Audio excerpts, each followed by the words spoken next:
అంటే ఇటువంటి వాళ్ళు ఎవరు అడగరు, ఏం చేసినా నడిచిపోతుందని ఎవరో ఒకరట వీళ్ళని పిలుచుకొని పోయిరట.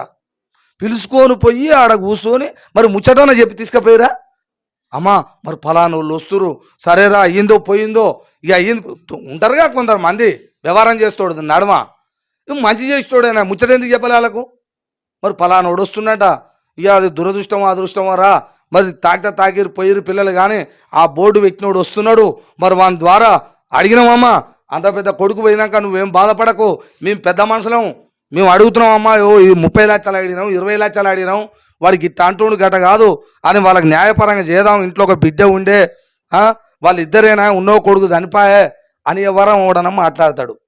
పోయి ఏదో అట్లా మేము వాళ్ళ కిందోళ్ళు అయితే మీరేంది, మీదోళ్ళు అయితే మీకేంది, మీరు ఎవరు ఇవ్వమన్నాడు అంటున్నా 50,000 వీళ్ళని తీసుకుపోయినాడు ఎవడు, ఎందుకు తీసుకుపోయినావు, ఎందుకు ఇచ్చినావు, దేని మీద కావాలి?